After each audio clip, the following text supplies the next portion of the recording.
One of those is yours. Good morning, everybody.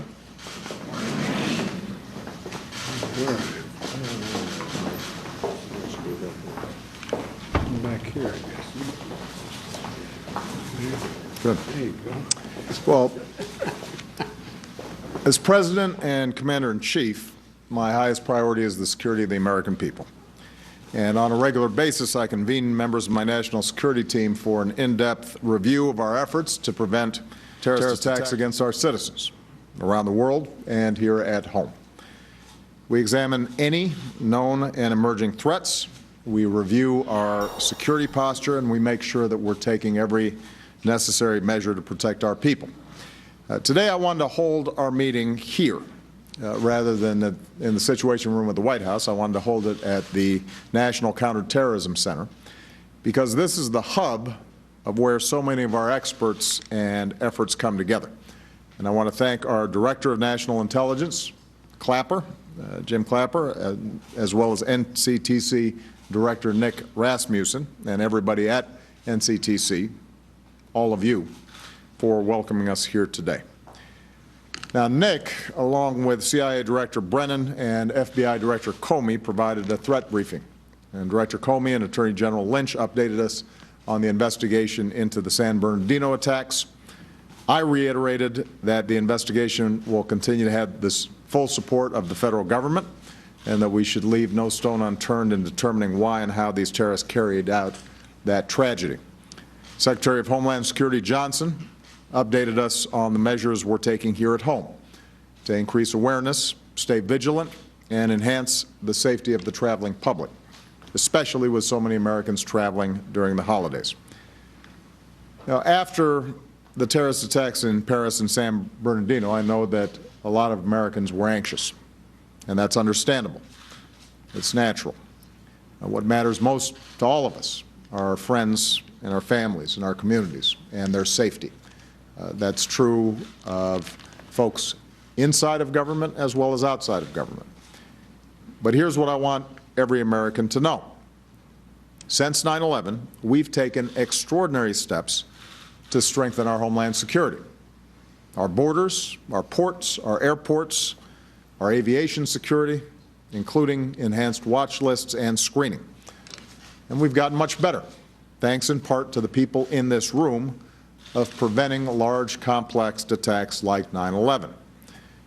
Moreover, and I think everybody here will agree, we have the very best intelligence, counterterrorism, homeland security, and law enforcement professionals in the world. Our folks are the best. Across our government, these dedicated professionals, including here at NCTC, are relentless, 24 hours a day, 365 days a year. At the Operations Center here, people from across our government work literally shoulder to shoulder, poring over the latest information, analyzing it, integrating it, connecting the dots. They're sharing information, pushing it out across the federal government, and just as importantly to our state and local partners. In other words, what you see here today is one strong, united team. So our professionals have a remarkable record of success. Of course, when terrorists pull off a despicable act like what happened in San Bernardino, it tears at our hearts. But it also stiffens our resolve to learn whatever lessons we can and to make any improvements that are needed. In the meantime, what the world doesn't always see are the successes. Those terrorist plots that have been prevented. And that's how it should be. This work oftentimes demands secrecy. But as Americans, we should not forget how good these patriots are. Over the years, they have taken countless terrorists off the battlefield. They have disrupted plots. They've thwarted attacks. They have saved American lives. And so for everybody who is involved in our counterterrorism efforts, I want to say thank you. And the American people, thank you. Now, I want to repeat what my team just told me. At this moment, our intelligence and counterterrorism professionals do not have any specific and credible information about an attack on the homeland. That said, we have to be vigilant. As I indicated in my address to the nation last week, we are in a new phase of terrorism, including lone actors and small groups of terrorists, like those in San Bernardino.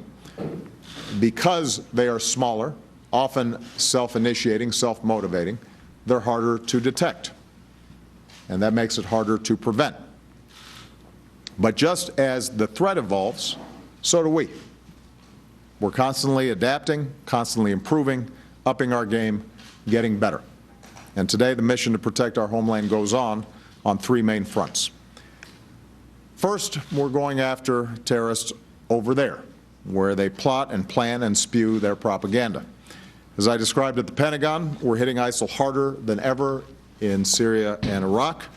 We are taking out their leaders. Our partners on the ground are fighting to push ISIL back, and ISIL has been losing territory. Our special operations forces are hard at work.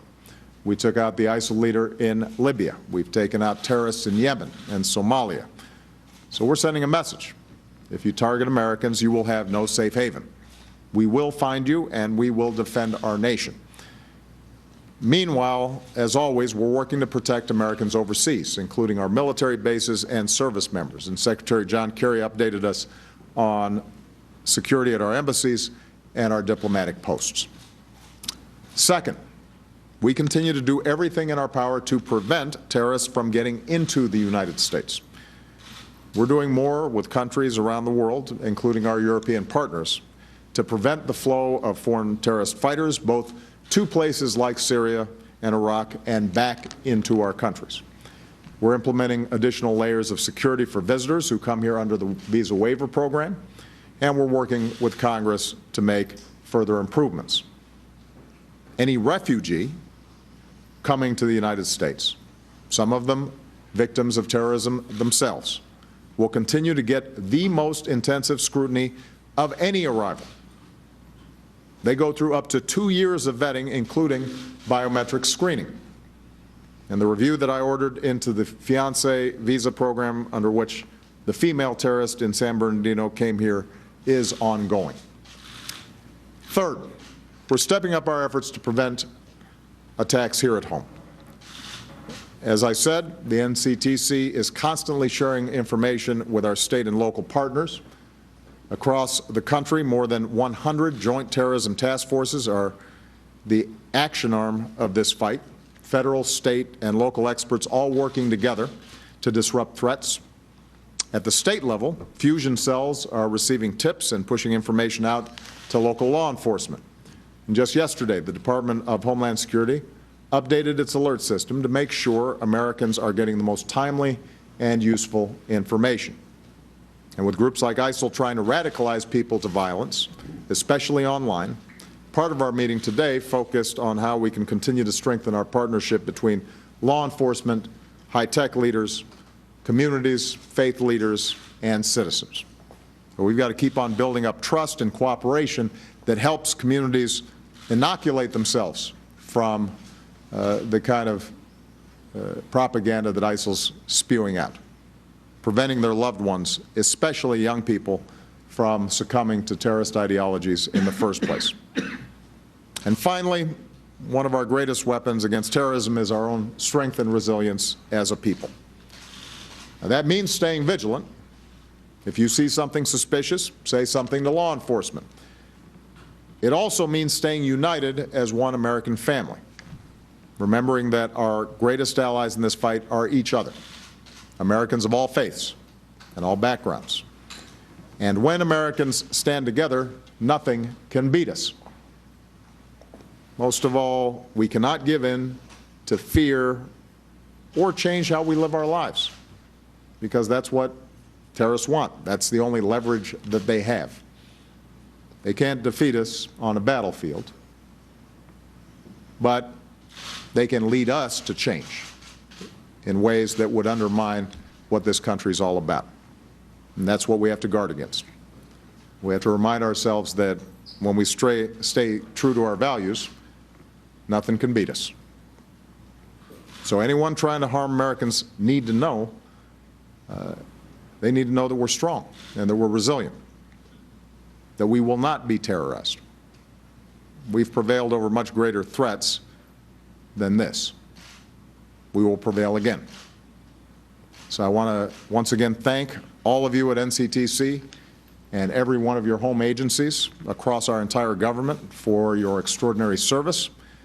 I want every American to know, as you go about the holidays, as you travel and gather with family and the kids open their presents, and as you ring in the new year, that you've got dedicated patriots working around the clock all across the country to protect us all. Oftentimes they're doing so by sacrificing their own holidays and their own time with families. But they care about this deeply, and they're the best in the world. And for that, we're very grateful. Thank you, everybody. Happy holidays.